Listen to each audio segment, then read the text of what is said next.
Hey guys, Michael Valdes here. Another episode of Real Estate Mastery with Michael Valdes. I'm on the road again. I am in Miami at the moment, and today's guest is a special one. It's someone that I have gotten to know, and I actually got to know him because he spent some time with me in Miami. And there were some really incredibly special conversations about families and grandmothers, and we're going to get to all of that. But this man is incredible.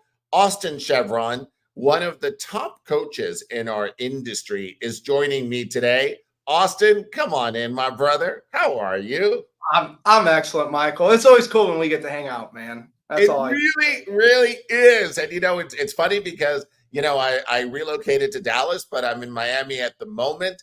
And there was always think about that dinner that we had here in Miami where we talked about family and talked about everything. And it really did solidify a great friendship with you. So it really is an honor to have you on the show today. Thank you, thank you. You know what I loved most about that conversation What's that? is we got to talk about what was really important. Do you know that we never ever spoke about real estate that entire evening?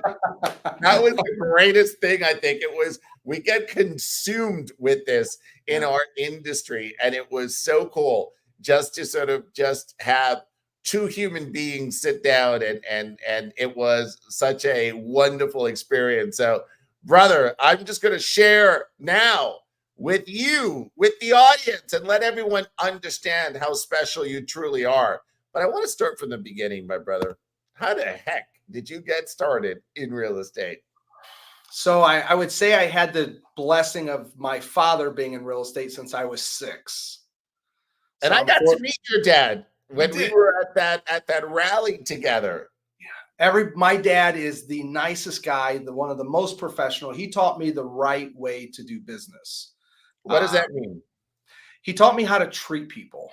Mm, I think I can just leave it at that. He taught me how to treat people because once you know how to treat somebody, like everything else is easier. yeah. So, and just how to be a good human being. My dad always said, there's enough problems in real estate. Don't be one of Ooh, love that one. That's a them. good one. Just, yeah, little comments. But so dad struggled in real estate like a lot of people do when they get in. And from the time I was 6 to I think at the age of 13, he became the manager of one of the largest coldwell bankers in the nation. Right? So as a child, I surrounded myself with all of his people, all of his agents.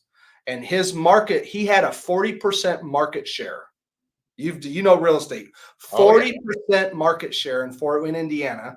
And so I grew up with watching agents who were at the top of their caliber, and which is a really interesting childhood when you watch all the other agents do like live their lives and sell real estate. And I found one thing in common with a lot of those agents is they ran big businesses that had little lives. Ooh, okay. Okay, Okay. and what I mean by that is they weren't fulfilled, they weren't, their health wasn't there, their family wasn't there, like they were missing what was really important in life, but they ran this big business. But you looked at them, it's like, God, you could maybe just slow down a second and concentrate on what's important.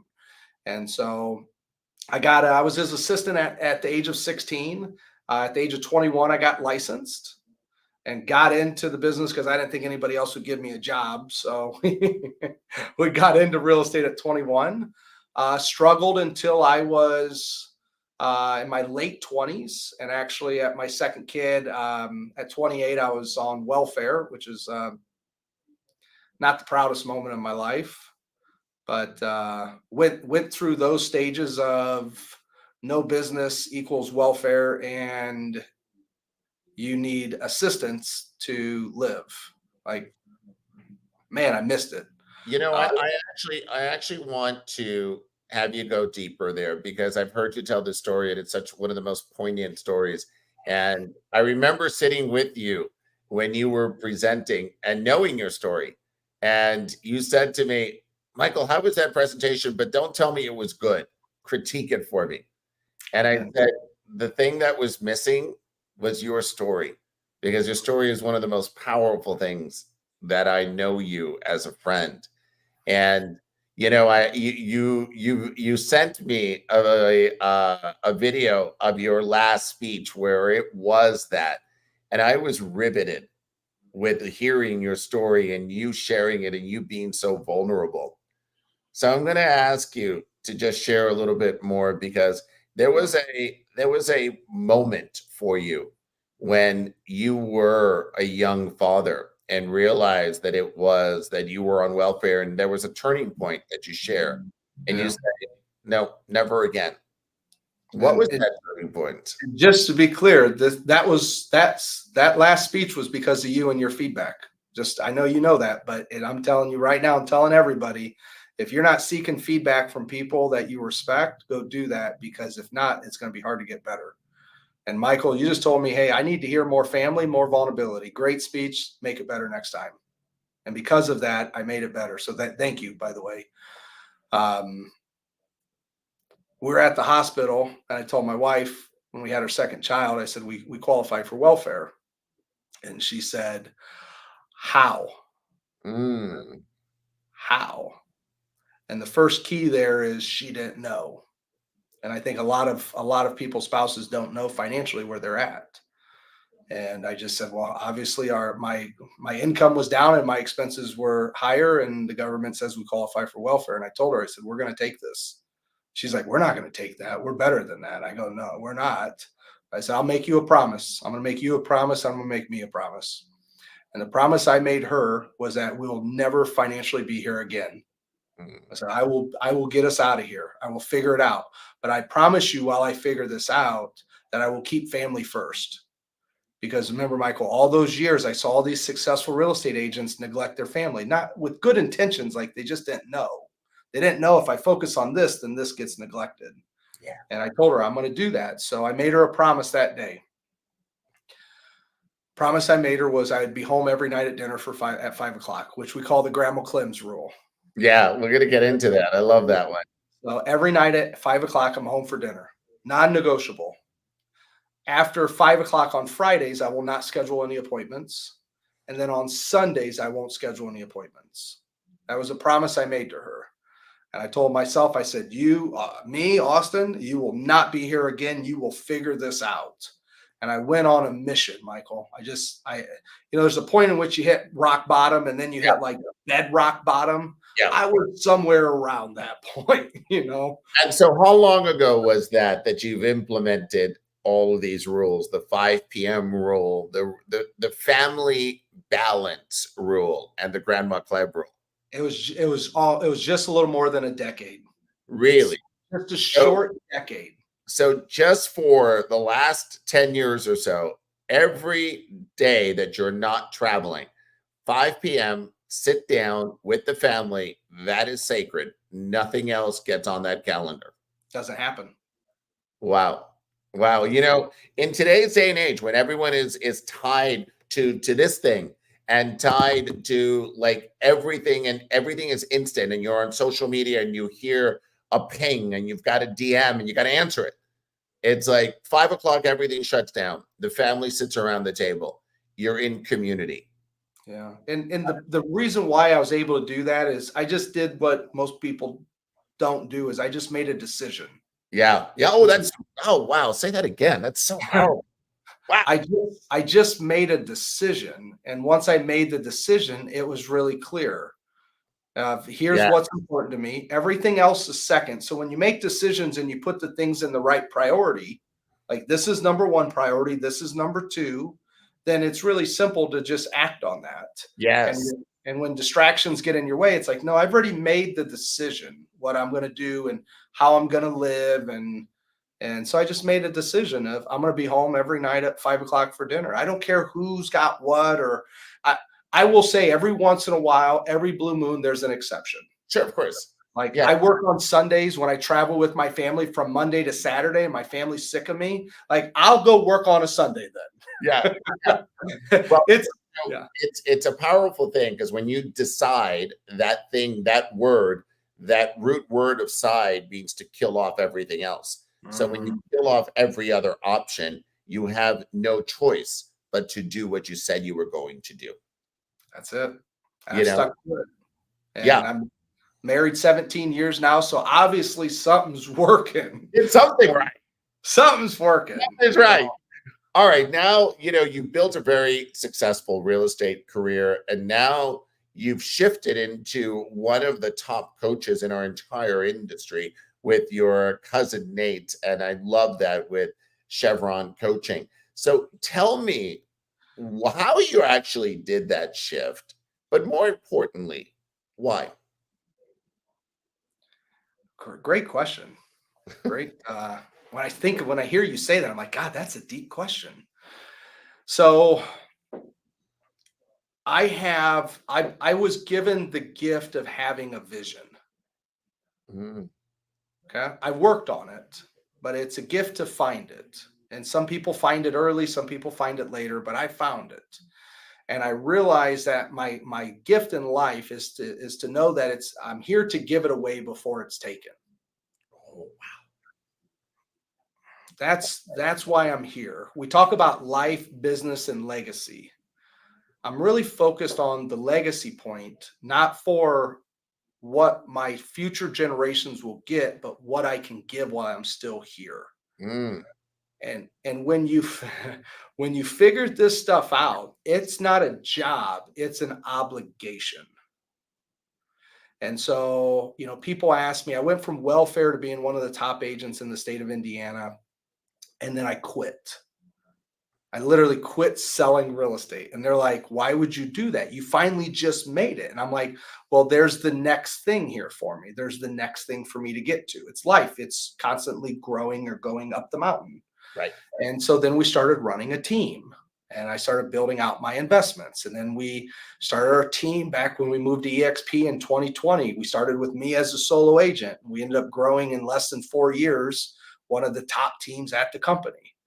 Um, and then we did that. And then during that time in 2021, EXP awarded me the instructor of the year for my agent success program.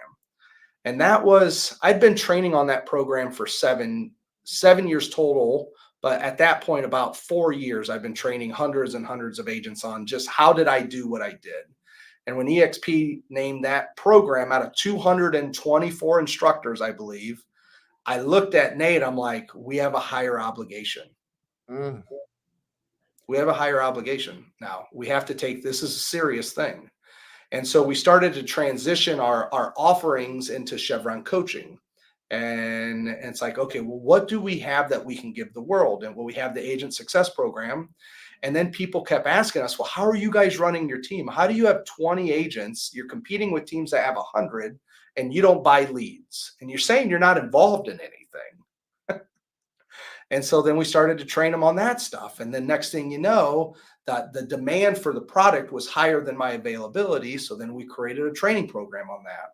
right. And essentially what I'm doing is just going through my life, figuring out all of my failures and all of my successes, documenting them, and then offering them to people on their journey. I love the concept of legacy. You and I have spoken about that a lot. And it was a few years ago, I renamed my family foundation to Herencia, which in Spanish means legacy.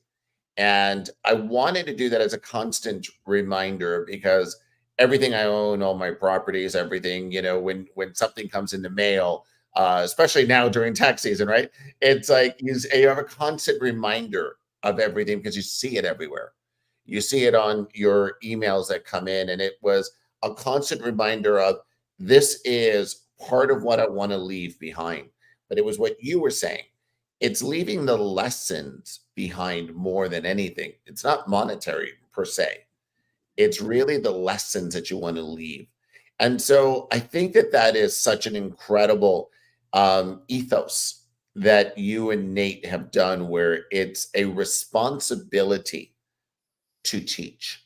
And that's a beautiful thing.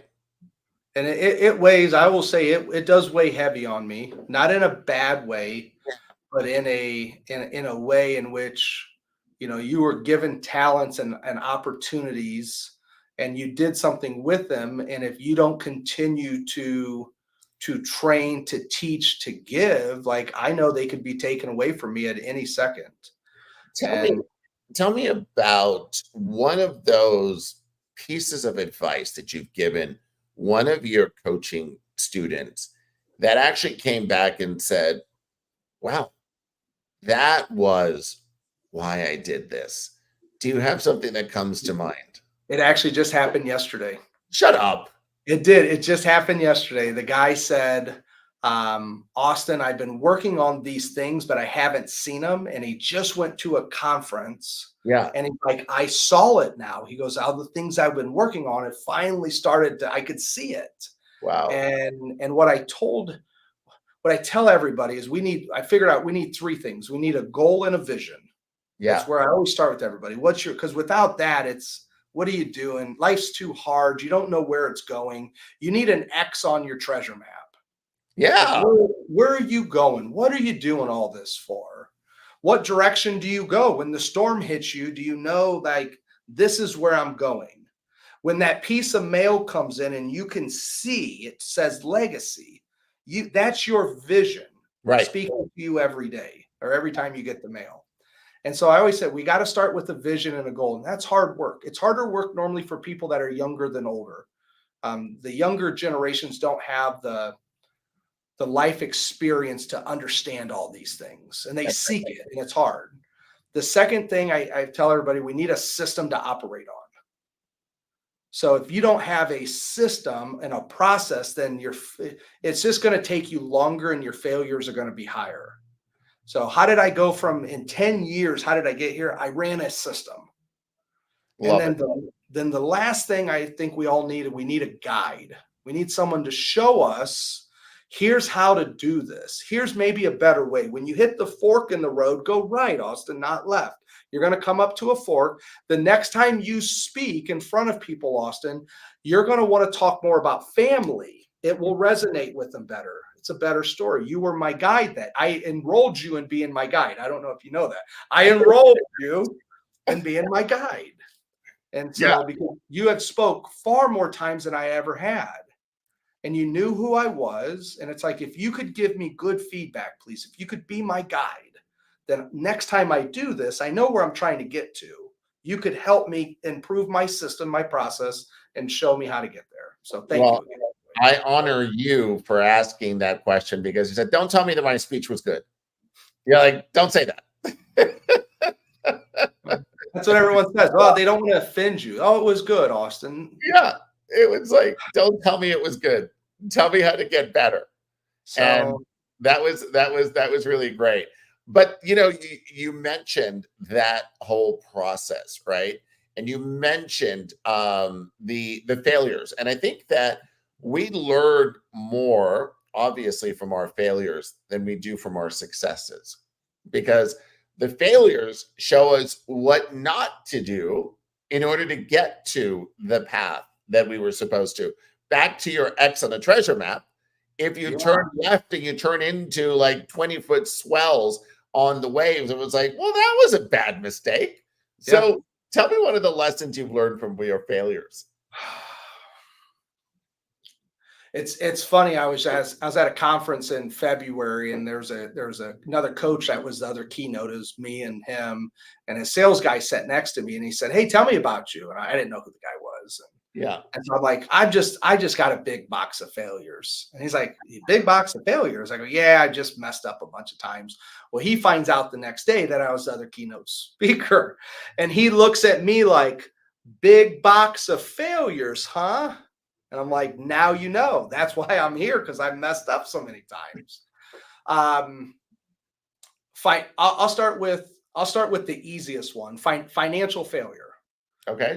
What is a financial failure? More times than not, selling your real estate that you own can be a financial failure. Okay. In my opinion, selling real estate, because when you look at it over the course of time, everything that I've ever owned in the past has been worth more today. That's a good point. Yes. So it might mean the right thing to sell. I get that. But but when I was 19 to 23, me and my dad bought rentals. We had about 6 of them. And then we ended up selling them at 23 because he was getting married and then whatever. And that today would be worth $1 million to me if I had kept them. Wow. So I lost $1 million because I sold my real estate. Okay. There's other ways I guess you could look at it. But when we talk about legacy, like that's the big thing. One of the ways to get to your legacy, one small piece is the financial piece. Another piece is what are you doing here on earth while you're here and you're giving and what you're doing. So it's, I look at my financial legacy, it's small purse, but generational wealth. A failure of mine was selling my real estate along the way. If I could have just paused and said, is there a way I could hold this for the bigger vision, for the bigger legacy, not to buy a couch today or pay down the credit card or short-term things, but long-term vision. So I actually like that one. Never know what you're going to get with me. I know it. Listen, that's what it is. I like this. All right. Yeah. Now, I may know the answer to this one, but tell me who the most influential person in your life has been and why. Yeah, Grandma Clem. Grandma Clem was the backbone of our family. She taught us how to do family and the importance of family. Grandma Clem had a Saturday dinner for like 25 straight years. At what time do you think, Michael? 5 p.m. 5 p.m. every Saturday for 25 years. She fed somewhere between 20 and upwards of 40 people every Saturday. Wow. And what she taught me was no matter what you do in life, family is important. And just being around my family, by her putting family first, by always getting everybody together, like, brother, it's just, listen, you can't underestimate community, right? Because that's what you create when obviously family is a form of community, but you do that with your team, right? You do that with your family now, with your children. You do that with the people that you coach. You've created a community that came from you growing up around a Saturday 5 p.m. Grandma Clem dinner. Yeah, it taught me structure, community, communication. Yes. The youngest go first. Like, it's funny when we had our team meetings, when we'd have our team meetings, everybody sitting together, the brand new person was always the first one to speak. Wow. And they're like, well, what would I know? And I'm like, well, you're here. Stop acting like you don't have a responsibility now. Wow. You're here. You're at the table. The first one speaks. You're the youngest. You speak first. And Grandma, you just talked about responsibility. And you told me that in Grandma's dinner, everybody had a job. Yeah, the youngest went first, and the oldest normally went last. Grandma was always the last one to eat too. Wow. Mm-hmm. Wow. So, but that's how she did. That's how she raised her kids, and just by being around, I believe we learn from everybody. Sure. Now, Michael, if you're trying to teach me something or not, that's different. But I learned from you just by watching you, and we learn from everybody. And so watch what people are doing, because you can learn from it. If they're actively trying to train you or teach you, it's something completely different. But, I agree with that so much. It's and you have to be open to lessons, right? I actually engage in conversations with like most of my Uber drivers, for example, and it's amazing to sort of like wherever I have 3 homes. So if I'm in New York, a lot of Uber drivers for some reason are usually from like Afghanistan, and I'm hearing the stories of survival, the stories of how they got to this country, the stories of entrepreneurship, and most people would just put on their headphones, listen to music and wait for the hour to the airport ride. Whereas if you engage, you just get lessons everywhere. So when we were trying to schedule this, I was in Disney with my family. Yeah. And I stopped renting vehicles. We just take the Ubers now everywhere in Disney. Yeah. And my family, I'd sit in the front, my wife and 2 kids would be in the back, and my family would always get upset with me. They're like, "Why are you talking so much to the Uber driver?" And I'm like, "Did you not just learn from this person? This guy has been on 14,000 rides. Do you know what you would have to, who you'd have to become to Yeah. drive someone 14th?" And so it's funny you say that. My family was getting upset with me because I would just engage in conversation. Well, we're the same person. Yeah, yeah. So, All right, give me your best business book. What do you like? it's funny. It's U Squared is Okay. U Squared. It's a little book by Yeah. Price Pritchett, and it talks about becoming the exponential version of yourself. Ooh, yes. Tell me more. So there was a chapter called "Rely on Unseen Forces." I remember I've read this book for a I read it at least a couple times a year. Okay. And it says rely on unseen forces. And I go back to that and it's like, who are the unseen forces in my life? Like, you are an unseen force to me because you're going to go do you, and that will possibly help whatever I'm doing. You're thinking about me and I'm not even communicating with you. You're an unseen force in my life. In a really, that chapter slowed me down to say, you don't necessarily always have to do more and more and more. We got to figure out who are our forces with us that can help do things. And EXP is a great example of that, what that company provides us with unseen forces. There's people right now that are out there selling real estate that will help out my family. Yeah. It's an unseen force, and it's to appreciate it and to acknowledge it and to witness that it's there. It also allows me not to have to feel like I have to do everything myself. Yes. Yes. Like, if you need something, you call me. I'm an unseen force in your life. You might know I'm here, but I'll go work in the background while you go in the front. I'll go in the back, and I'll just do something. Whatever you need, you let me know. And I love so it. yeah, U Squared's my business book, and we I'll say Yeah. it. We might be writing our first book in 2025. Wow. Might be. And it will somewhat model that book because of the inspiration it had for me in my life. Well, you've just declared it, so you can no longer say you might be. I Now, said might. well, I know, but you've declared it. You're saying you're writing a book. So I can't wait to sort of see your book in 2025. Thank you. Thank you. It'll be awesome. All right. Now, speaking of books, one final question for you. In your book of life, what is this chapter called and why? I just wrote in my journal 2 days ago. I keep a journal not for myself, but for whoever reads it after me. Oh, yes. Yeah. And you know what? I'm gonna read it to you. Go on. Should we not just go live and read right out of Austin's? Well, we are live, so let's just do it. Let's just do it, right? Because I think I wrote this down, not knowing that this was going to be. So here's at the end of my journal. Once again, I write this for my legacy, not for me. So for those of you who don't like to write in your journals, I don't either.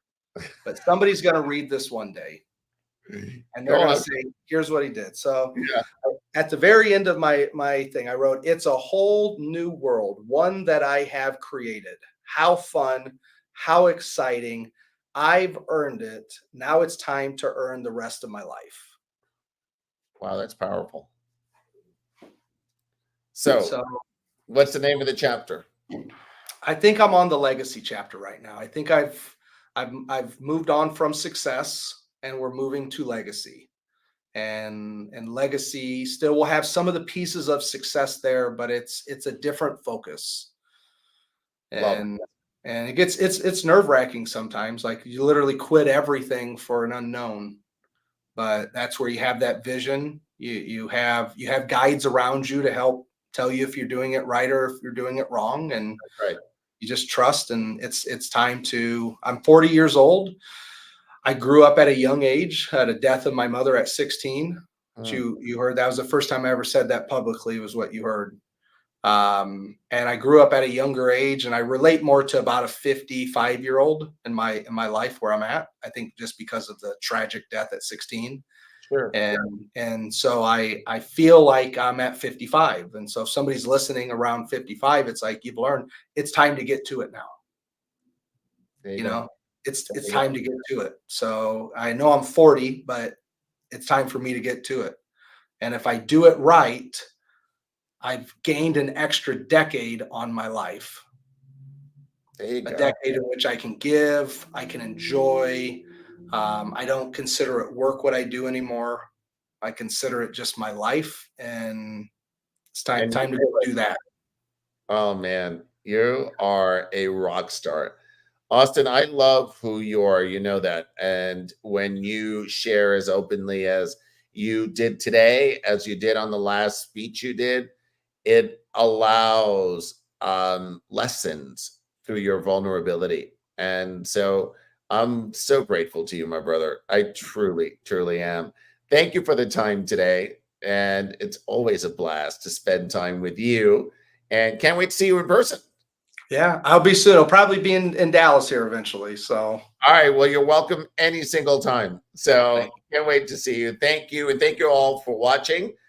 Stay tuned for next week's episode.